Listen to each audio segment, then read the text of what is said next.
What's up, people? It's your man Herbal Lover coming from your mom's Herbmobile part 2. I just want to drop this video as well. Also, I ain't want to drag the other video out. I want to give y'all guys the opportunity to just watch that and jump into this one. KCP, I think he's like he's being punished for something that happened a while back. So he got to go through a program. It's like a 25 day, something like that program. So he's going to miss a lot of games. This is the reason why Josh Hart started. And based on that alone, this is a good opportunity for Luke to actually experiment with his players.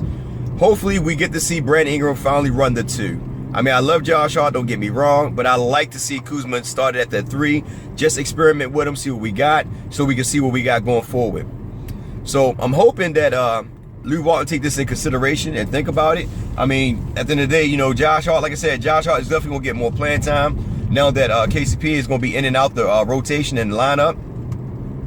But I definitely want to see that Kuzma, Brandon Ingram setup. Somebody else brought out a rumor too about Ivica Zubac. The Spurs are interested in him doing a trade deadline. I don't know how true it is. I tried to look for some information on it, couldn't really find too much of it. So I don't know how true that is. And if it was true, I'm just going to throw it out there because first of all, you know I am with rumors. I don't really stick with rumors. I don't really push rumors because at the end of the day, I'm not really pressed about rumors. They're just rumors to me. But if the Lakers do, just say if they do, just say out of curiosity, they decide like, okay, let's go ahead and make this move in order to get, you know, to trade Zubac off. To me, that'd be a good thing for Zubac. Only reason why I'm saying this is because Greg Popovich is a good coach, and I think that he can get the best out of Ivica than what the Lakers organization can.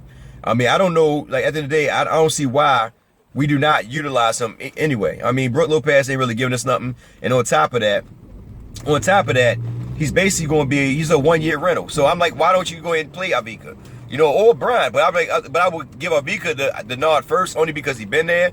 I like, why don't you go ahead and play him just to see where we're at? You know what I mean? Because at the end of the day, we're not, I mean, I'm not saying we're not going nowhere, but we're still young, we're still inexperienced, and when it comes to finishing games, we still have a lot to learn on that note alone. So that's what I would do. I'm just trying to figure out what is it that we need, I mean, what is that's holding us from doing that? You know, you're giving Brook Lopez all these minutes, and he's not giving you nothing. He's not even rebounding. You know what I'm saying? Like, what's the point? And like I said in my last video, I'm not going to beat up on Brook. I just think at the end of the day, they should allow Ivica to play some, you know, get some playing time. You're going to need to sit in there. Plus, he's young. So the more playing time he gets, the better he will become. If y'all remember, what was it, last year? The more time he got on the floor, the better and better he became. You know what I'm saying? Because he started learning the NBA level of basketball. Remember, he's over there in another country. So he got to learn all these different layouts and plans and, you know, and different playbooks and stuff like that, you know, from Luke and him. So I think at the end of the day, I think at the end of the day that they should at least give him more playing time. If not, then that rumor, like I said, I don't really feed too much into rumors. But if the Lakers decide to move him, you know, to the Spurs, I think he will make a good additional part for Popovich. And not only that, the Lakers could actually get a draft pick because we don't have no draft pick in the first round. So it'd be kind of cool to actually get a draft pick in the first round, especially if you're not going to use them. If you just basically have them going in and out to the G League and this and that, don't really give them no playing time, bring them in doing trash games when Brook Lopez is not giving you nothing. It's like you can't keep being passive and nice to players. If a player's not giving you nothing, man, you gotta sit him down. Simple as that. Brook Lopez not giving you nothing. He's not doing anything on the defense level. Shucks, at least Zubac could probably, you know, try to, you know, block some shots. You know, he might get dunked on, but he's trying. So in reality, I would go ahead and play Ivica. I would say Brook Lopez. You know what I mean? Like, you know, the dude is, you know what I mean? He's not gonna be there. Hopefully, if we don't, you know, hopefully we don't resign him. But I would go ahead and let Ivica Zubac play. You know, but like I said, if we decide that we want to, you know, if this rumor is true, like I said, I don't deal with rumors. But if we do decide to make a move and trade him, I would think the Lakers would actually try to get a draft pick out of it, since we don't have a draft pick. And plus, keep this in mind, the Lakers over the last years has been pretty good at getting late round picks, second rounders. So a lot of our second rounders are actually probably better than our first rounders. Just being honest, you know. And I mean, don't get me wrong, I like our first rounders. I like our whole team. I like the youth movement. Even though I think that's going to change once the offseason come.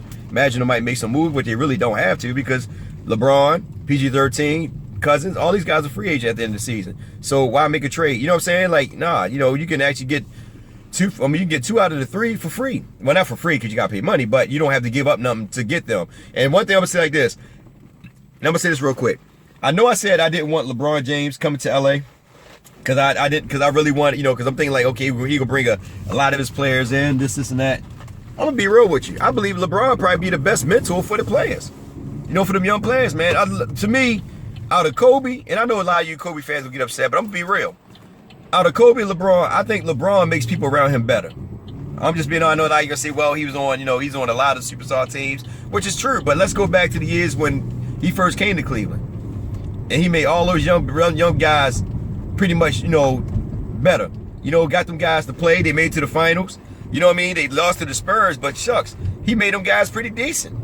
And he like right now, I mean, with the guys he got now, I mean, if you think about it, I mean, only really star that's on that team right now is Kevin Love. The rest of them are just role players. Dwayne Wade is like, you know, he's basically done. J.R. Smith is inconsistent. So and he's still getting the best out of his players. So I look at it like this, man. Derrick Rose is hurt. IT not even there. And these guys won a 13-game winning streak. So if we do decide to get LeBron James, I'm gonna be shucks, man. I mean, hey, he could be here 1 year. All the Lakers need is 1 year with LeBron. You know, 1 year with him, help them young guys develop. Something that Kobe should have did when he was here that last year, instead of being selfish. I'm gonna say it, I know y'all get upset. Instead of being selfish and worrying about his legacy, instead of coming off the bench and basically growing those young guys into being ballers. Because I know he could do it, but him and Mike Jordan, you know, that's what they did. That's what they do. But LeBron, like I said today, LeBron, I know a lot of LeBron haters gonna hate that, but I'm being honest with you, LeBron probably would be the best mentor for them young players. Not PG-13. PG-13, what has he done for Indiana? You know what I'm saying? What has he done for OKC? That's Westbrook team. So when he was in Indiana, what has he done? I mean, yeah, he can put up numbers and all that, but is he a mentor? Is he a leader? And that's what people fail to realize. I like PG-13. I don't mind him coming here. You know, if there's an opportunity to get him. But at the end of the day, what is he going to bring to the table mentally wise? How can you lead somebody when you can't even lead the teams you've been on? And on top of that, not just lead them, but to get them to become winners when you couldn't even win with Indiana. See, that's why I talk about any DeMarcus Cousins. I like DeMarcus Cousins, but we still gonna need somebody that's going to take them to the next level. All they can do is probably give us a win total. Like, for instance, we get DeMarcus Cousins or we get PG-13, we might win 45, 50 games. You know what I mean? We might win them. But as a mentor, what are they basically going to teach? That's why I said today, somebody got to step up. And out of those three, and I always said, and I told you guys, y'all guys know, I didn't really want LeBron. But out of those three, I'd rather take LeBron over PG-13 and DeMarcus Cousins, only for mentorship. You know, and going back to what he said to, you know, just recapping on what he said to Lonzo Ball in the game against them.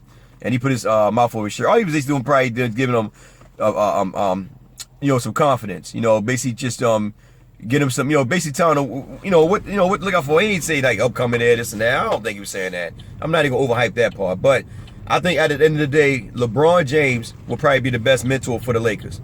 That's just me, and I just want to say that. But like I said, KCP is out. Well, not out, but he's gonna be in and out the rotation based on that program he gotta do, 25 day program he gotta do. So you will see more Josh Hart playing. Remember, KCP is also on a 1 year contract as well, another rental. So it's an opportunity for us to get to see some of these other players. But at the end of the day, I definitely will allow Ivica Zubac to come over Brook Lopez, give him some playing time, sit Brook Lopez down, and go after it. Because the games that KCP can't be there, remember, we only going 9 men deep, if you think about it. So I will allow Ivica Zubac to come in with that second unit. You know, let him come with the second unit and let, I guess, Julius Randle run the power forward spot. And, you know, I mean, and Kuzma run the 3, or however you want to do it. Because Josh Hart gonna get a lot of playing time. But that's what I would do. I would actually have Brandon play the 2, give him a chance to play the 2, and let Kuzma play that 3. And just see how we do. With that being said, it's your man Urban Lover. Like, share, subscribe, get in the comment section, tell me what you think. Definitely take out my other 3 videos I put out. I love you guys. Have a blessed one. Take care, and please be safe out there.